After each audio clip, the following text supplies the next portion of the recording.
Hi, I'm Marcel and welcome to my presentation on the D&D fighter. So what exactly does the fighter do? Bro, it's in the name. You fight. You're a master of the battlefield. You go on skirmishes. You clash with people. What more do you need? You just get in there and hit people with cold hard steel. Who needs magic? If you need magic, that's just a skill issue. The only spell I need is sword. So what are your fighter boons? Action surge. That's it. That's all you need. That's all you need. Just another action you can take? Yes, please. This is so good. Might be the best class ability in the entire game. Furthermore, you get some extra martial prowess. You're the fighter, you're the best at fighting. You get things like more weapon masteries, more ability score improvements, more attacks on your turn, weapon mastery, versatility. You're just better. Additionally, just because of how simple the idea of the class is, it's able to fit into a lot of molds. You got your standard knights, your mercenaries, your archers and hunters. We got sword and shield action, great sword action, two weapon fighting action, bow action, hammer action. You could be some sort of duelist, one-handed skirmisher, light armor. You could wear heavy armor and be some sort of crusader. You could be some random drunkard that just hits people with bottles and chairs. What more do you need, really? So onto your fighter Banes. First of all, you normally don't get any magical ability, which while yes, I did say in the beginning that you don't really need them, but like, it's D&D and magic is just really good. So not having access to it is not very good. Your abilities also focus solely on combat, so you don't get a lot of outside of combat usage, at least from the class itself. For some people, that might not be a problem, but I thought I would just bring it up. The fighter is also really bad with being a front-loaded class. Most of the abilities are in the very low levels, and especially within the first 10 levels, which in a way is good because most people don't go beyond level 10, but also means it's used a lot for a dip for some other character build. So is it really a boon of the class if the point is you aren't using the class? It's not the worst thing ever, but I thought I'd spotlight it. So now we're on to the subclasses. First and foremost, you have the champion. This is your most basic fighter. You fight good. You are a good fighter, and that is what the champion does. You just fight more and gooder. This is your most basic guy of the fighters. You are Bob, but you really don't need to be any more than that, really. But because of this, it's also the most customizable, I feel, of the fighters in tailoring it into being whatever kind of person you want. So some boons. Next up, we got the Battle Master. This is the Giga Chad subclass of fighters. He is so good. The GOAT, bro. You get all of these combat maneuver options where you can just do stuff in combat, so you fight really well. You get superiority dice to use with these maneuvers. You're just superior. It's in the class skill description, bro. And also a lot of other subclasses sort of do this same kind of thing afterwards, so I'm just saying.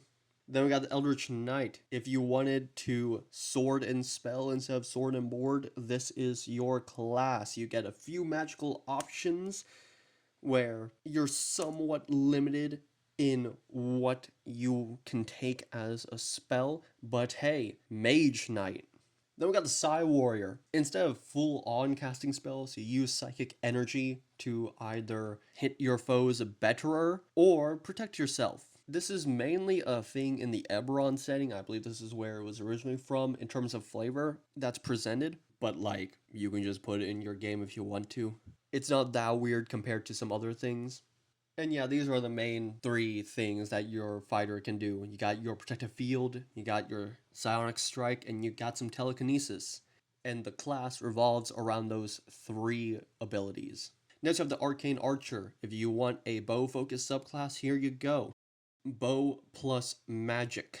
You got these special arrow abilities that you can do. Somewhat like at the Battlemaster, you can choose a few of these special arrows to fire off from your bow, and you gain more of them at higher levels, I believe. Not too much going on here, but I really like it. Next up, we have the Cavalier.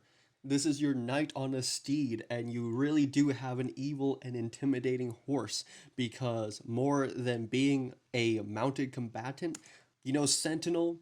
You know, Polar Master, that little combo that stops enemies in their tracks, you get Sentinel Polar Master at home with Hold the Line. That is the main thing we're looking at here. As soon as you get to level 10, Cavalier, I would say, is a very defensively focused subclass just because of this.